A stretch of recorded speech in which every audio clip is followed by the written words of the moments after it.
¿Qué es lo que más les cansa físicamente de cuidar a sus papás? ¿Qué es lo que más les duele? ¿Qué es lo que los entristece? Porque hoy está con nosotros Yamilet Villarreal, que es gerontóloga, especialista en envejecimiento, y estamos hablando, y vamos a hablar de las 5 reglas de oro para acompañar a tu adulto mayor, y que son errores que sin mala intención tendemos todos a cometer. Lo que a mí me duele como hija es que si algo ha tenido mi papá espectacular es su mente. Tiene una mente brillante. Y aunque está muy bien, ya lo veo con estos trastabilleos. Entonces, háblanos de si corregir, si no corregir.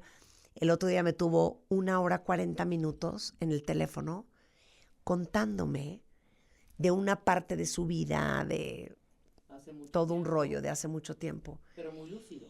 Sí, yo entendí que la nostalgia y recordar para ellos es importante. Claro. Y por eso me quedé 1 hora 40 minutos en el teléfono. Que eso está muy bien, el escuchar activamente a nuestros familiares, si podemos, si tenemos el tiempo, hay que hacerlo, ¿no? Yo creo que eso de corregir, vamos a empezar con el ejemplo. Venga. Eso de corregir, pues, está bien, ¿no? Porque al final del día es como lo platicábamos hace un momentito. Hay cosas que nosotras como sociedad todavía más actual o por el uso de la tecnología o con otro tipo de palabras en otros idiomas, pues tenemos más facilidad de reconocer, decir, hablar, etcétera. Y probablemente pues para generaciones pasadas no tanto, ¿no? Entonces el corregir está bien, solo yo creo que más que si sí o no es la forma en la que decimos las cosas. Yo creo que eso es fundamental, pues sobre todo queremos mantener la dignidad y el respeto en cualquiera de las situaciones que estemos viviendo con nuestros familiares, ¿sabes? Creo que eso es lo importante. Más bien del sí o no, yo les diría el cómo hacemos estas correcciones. O sea, yo muy mal que le dije viejo decrépito y me carcajeé. Sí, porque así nos llevamos, se moría de risa. Pero porque aparte se dan cuenta. Claro. Y les da mucha pena, ¿no? Sí, fíjate que puede llegar a pasar eso, ¿no? Creo que hay 2 cosas. El miedo de ver a nuestros familiares envejecer, que creo que eso como familias de repente pasa. Ya estamos viendo estas pérdidas de repente en que ya no se acuerda de las cosas, pérdidas de la memoria, en que no se identifican tanto como antes, en que repiten historias, etcétera. Y también el otro es que ellos mismos, pues obviamente se dan cuenta del proceso de envejecimiento, ¿no? Al final del día estamos viendo estos cambios físicos, en rutina, en la identidad, probablemente. Entonces, pues al final del día también es un duelo de quiénes éramos, quiénes somos y quién todavía podemos seguir siendo. No me puedo creer. Pero está bien hablar de esto, creo que es claro, es que no entendemos lo que acaba de decir Yamilet porque no estamos ahí. Claro. Pero el duelo de acordarte de quién eras y que ya no eres. Sí, es. De cómo caminabas y ya no caminas, de cómo te veías y ya no te ves, de cómo hablabas, de cómo pensabas y ya no tienes ni esa mente, ni esa lucidez, ni esa velocidad. Claro, pero al final del día, fíjate que a pesar de ese duelo, esa pérdida o un posible deterioro, hay que mantener la autonomía. Con las capacidades que se pueda, hay que mantenerlo. Esa es la la segunda gran regla de oro. Fomentar autonomía con seguridad. Porque instintivamente tú ya no quieres que hagan nada. Sí. Porque te da pavor que les pase algo. Sí, que se caigan. Sí, definitivamente. Hay algo que se conoce como la fragilización por sobreprotección. ¿Fragilización? Por sobreprotección. Por sobreprotección. Porque otra cosa es la fragilidad, que esa es como un síndrome geriátrico, un poco más clínico por acá, pero la fragilización por sobreprotección es justo en este afán de querer cuidar y proteger y ayudar a nuestros familiares, los limitamos en todo. Horrible. Entonces, las personas empiezan a, pues sí, generar esta propia limitación, tanto emocionalmente como físicamente, ¿no? Por eso, ya no hagas, ya no digas, ya no vayas, yo voy, yo te traigo, yo digo, yo, y empezamos a quitarle autonomía a nuestros propios familiares mayores, como si no tuvieran la capacidad de tomar decisiones, de hacer ciertas acciones o de experimentar cosas nuevas, definitivamente. Entonces, esa es la primera gran lección. Déjenlos hacer lo que puedan. Sí. Mira, cuando yo voy a ver a mi papá que no vive en México, igual me dicen, tu papá no va a ir a recogerte porque si va, luego se cansa mucho. No me importa, no me importa.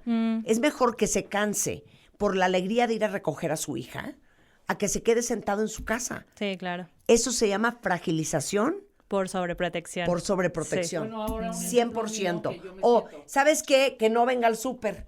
Porque como hay que llevar la silla de ruedas, entonces que se quede en la casa. No, a mí es Entonces, algo como diferente. hongo metido en la casa todo el día. Hay algo que se conoce como los edadismos, no sé si han escuchado sobre esto, Échalo. que se refiere a los prejuicios, estereotipos y discriminaciones por la edad. Y específicamente hacia las personas mayores son los viejismos. Es que vuelve a ser como una niña o un niño.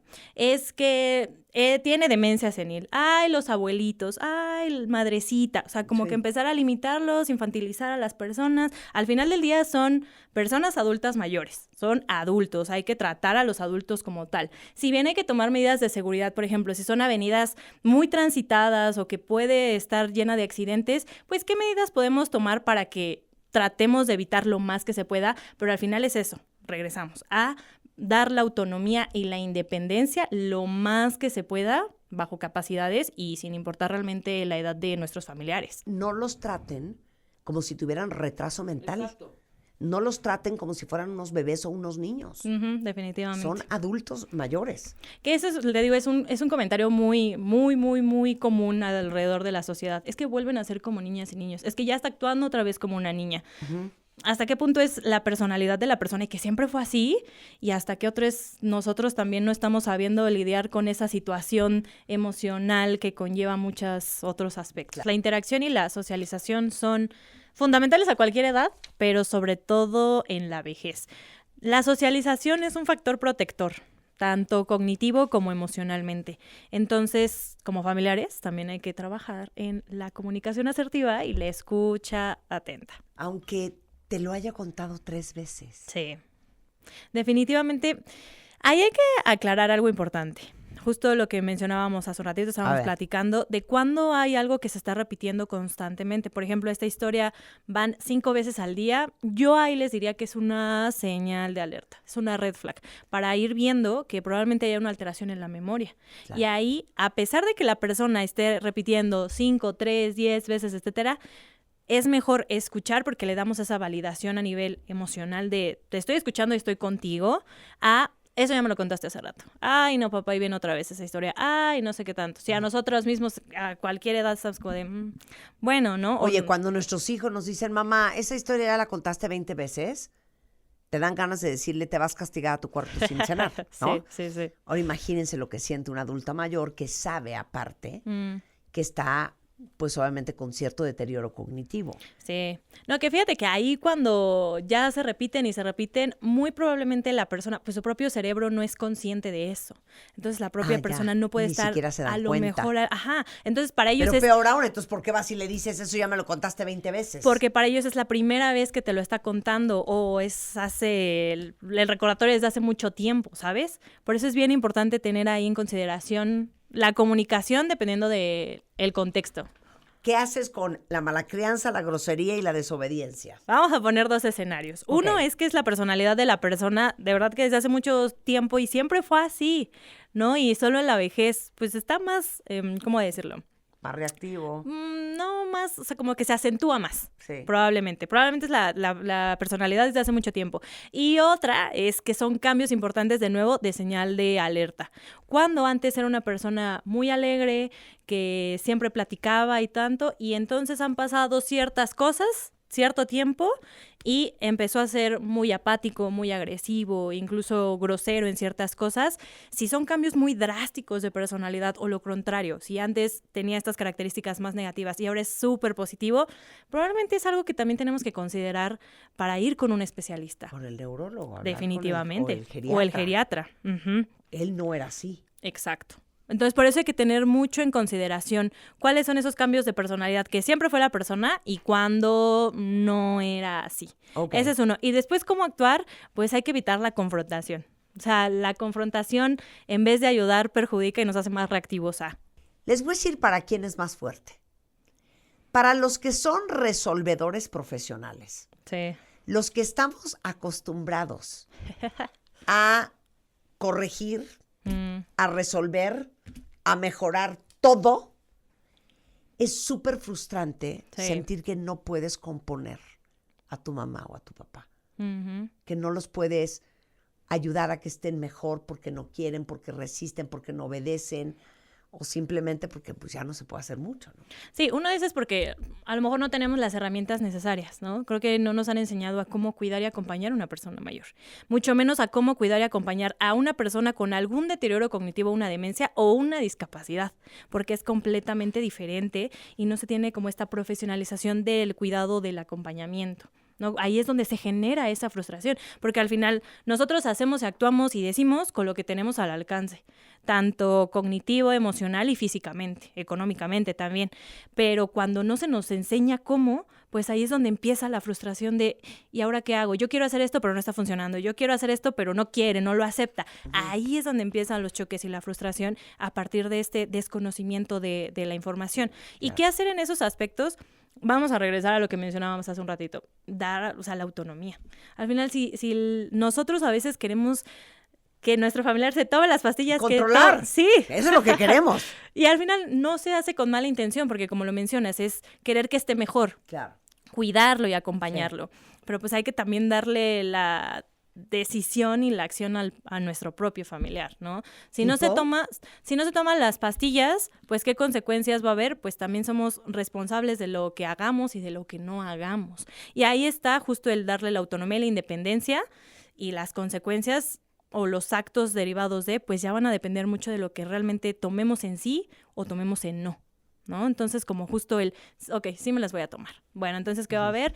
Va a haber mejoría de esto. No me las voy a tomar. Bueno, pues entonces van a estar estos y estos y estos efectos, que al final, pues es una toma de decisión de la propia persona. Y pues no se genera tanta frustración, pues porque es la persona quien está decidiendo al final del día. Muchas ideas o muchos estereotipos al final de auxiliares, ya sea, por ejemplo, los pañales, utilizarlo. Dejar la quimio, pues al final es una decisión de la propia persona, ¿no? Que va a haber algunas consecuencias, lamentablemente sí, pero al final es la calidad de vida que la persona está decidiendo tomar para él o ella misma. Entonces, vamos pues, sí. con lo que sigue. Mira, aquí dicen, infantilizarnos a las personas de la tercera edad. Invitemos a quienes escribimos nosotras en palabras mujeres de 65, 84, 100%. Son demandantes, caprichosos, y siento que sí son otra vez niños, aunque también se desesperan porque tienen que depender más del cuidador. Es que les digo una cosa, también debe de ser horrendo. Ser independiente toda tu vida. Y ahora depender de que te lleven al baño, de que te saquen a comer, de que te acompañen al doctor. Y encima, a mí me enchilaría, no permitas que nunca me traten así. Que te traten como si fueras un niño. Sí, claro. Cuando no eres. Exactamente. Las personas adultas son adultos y vamos a tratar y hablar y respetar de la misma manera, ¿no? Independientemente de si existe un deterioro, si existe algún tipo de discapacidad, creo que ese es uno de los derechos que debemos de seguir manteniendo. La dignidad y la autonomía en la vejez, que es fundamental. Ahí que mencionaban sobre las cuidadoras, en México el cuidado tiene rostro y nombre de mujer, definitivamente. Las hijas son las que cuidan, las esposas son las que cuidan. Es que tú estás más cerca, es que tú tienes más tiempo, es que tú no tienes hijos, es que tú no te casaste. Claro. Tú cuida al papá o la mamá. Sí, entonces de agua para chocolate. Sí, no, y socialmente también traemos esa carga de es que tú tienes esas habilidades innatas para el cuidado y el aseo y la limpieza, y la realidad es que no, ¿no? También ahí, justo como al inicio del programa, el cuidado es una responsabilidad compartida. Tanto la familia que estamos haciendo, junto con otros familiares, cómo nos podemos apoyar. Si está la posibilidad de acudir a ayuda profesional, pues también que la podamos tomar, porque al final nos aliviana en el cuidado, nos da mejores herramientas y nos cambia la perspectiva de cómo es acompañar a nuestro familiar mayor durante esta etapa de vida. Hablan muchas veces tanto y hablan mucho del pasado. Pues porque al final es la nostalgia. Es parte de la nostalgia, es parte de las experiencias de vida, es la historia de vida de una persona. Nosotros comparamos, les comparto, tengo 26, no es lo mismo vivir ahorita 26 años a mis abuelos que están en 85, 87, porque también es mi caso, uno de mis abuelos siempre nos repite una historia y aplica, replica y esto y el otro, siempre, allá estamos escuchando las veces que sea necesario. Pues una parte es también la identidad, ¿no? Creo que el poder recordar es vivir. Claro, pero también la necesidad de conectar. Sí, definitivamente. La necesidad de ser escuchados. Uh-huh. Porque eso es otra cosa. De repente, muchas veces, y para que todos estén muy conscientes de esto, nuestra interacción con ellos es para darles la medicina, para hacer la terapia, para cambiarlos de sofá. Los tratamos como si fueran invisibles. Sí. Y hay una comida familiar y todo el mundo está platicando y todo el mundo está gritando. Y a tu papá, porque tiene ya 90 años, está sentado en un sillón y nadie lo pela, nadie le platica, nadie lo incluye, nadie lo toma en cuenta. Sí. Eso también pasa mucho. Mucho. Sí, que mucho. se ve como las personas mayores como seres invisibles, o que ya no valen, o que ya no existen. O ya ni para qué le cuentas, porque le vas a tener que explicar todo el contexto, entonces ya no lo incluyes en la conversación. Sí. ¿Sí o no? Sí, es algo que pasa mucho. Y pues también es esta invitación, ¿no? Justo a incluir lo que hablábamos. La socialización es fundamental. La escucha activa, muchas veces las personas en general quieren ser escuchadas. Quieren 100%. ser integradas. Entonces, es la invitación a que los integren en las reuniones. ¿Cómo mantienes la estimulación cognitiva y social? ¿Cómo lo haces? Ajá. El aprendizaje es un factor protector, cognitivo y emocionalmente. Se tiene la creencia de que aprender en la vejez es solo para entretenerse. Y no es así. Es para mantener habilidades cognitivas, desarrollar también estas herramientas emocionales y también hasta la autonomía y la independencia, probablemente físicamente, ¿no? La motivación, una nueva identidad. Es que siempre quise hacer esto, pero no tenía el tiempo, no tenía el dinero, no podía y ahora puedo hacerlo. Entonces, justo cómo hacerlo, aprender. Si la persona, no hay como tal que yo te pueda decir, estas son las 5 actividades que sí o sí todos tienen que hacer, la realidad es que no, porque hay gustos y preferencias de cada uno de nosotros, pero si es algo que quiere aprender, si quiere aprender idiomas y no tenía el tiempo, adelante. El chiste es aprender. ¿Quiere regresar a sus clases de tejido porque ahora quiere aprender un nuevo punto? Adelante. ¿Quiere seguir haciendo probablemente la lectura del periódico de todos los días? Adelante. La lectura en general, el aprendizaje, nos ayuda a la neuroplasticidad, a la conexión de las nuevas neuronas, estas conexiones neuronales, y te digo, es un factor protector cerebral. Lectura, juegos de memoria, reuniones sociales, que el bridge, que el club de lectura. Arte, escultura, danza y sobre todo el ejercicio físico.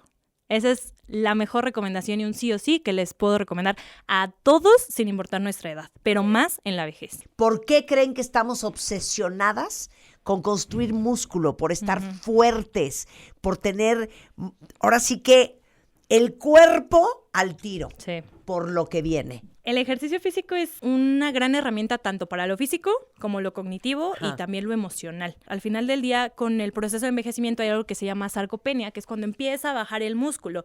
Pero ojo, cuando ya las personas están muy delgadas y lo pierden definitivamente, se genera ahora sí el síndrome de fragilidad. Ya no hay músculo, los huesos se vuelven porosos. Si una persona se cae, se fractura muy fácilmente. ¿Qué nos genera el músculo y en general el ejercicio? Autonomía. Claro. Movernos. Que yo creo que ese es algo fundamental para todos. Si quiero ir de punto A a punto B, es fundamental. Si quiero seguir haciendo esta actividad, lo puedo hacer. Si quiero seguir bailando, lo puedo hacer. Ay, no, si me quiero bañar sola, Sí. si quiero ir al baño, si quiero poder llegar a tiempo al baño y que no me gane el pipí y tener que usar pañal, pues también necesito mis músculos. Y eso no se hace cuando cumples 82. Eso es una inversión que toma mucho tiempo. Y por eso hay que empezar a hacerlo ya. Sí, sí se puede hacer a cualquier edad.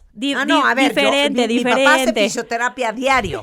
Pero si mi papá en sus 40, 50, 60 hubiera sido súper clavado del ejercicio, yo sí creo que otro gallo nos cantaría. Sí, definitivamente. ¿No? La prevención es la mejor herramienta que podemos hacer. Y luego, hablando cognitivamente del ejercicio, pues es esto.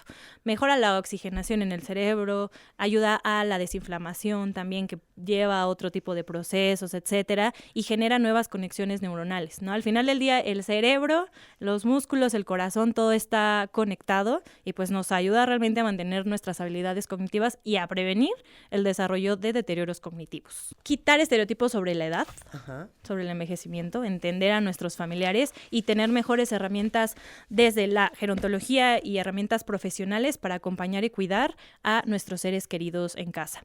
Además también a los profesionales, creo que también dentro del área de salud hace falta difundir y conocer un poco más sobre lo que se hace en la gerontogeriatría y pues también justo darle estas herramientas profesionales a otros profesionales es fundamental. Cambiar estereotipos, mejorar la atención y dar una buena calidad de vida a las personas mayores.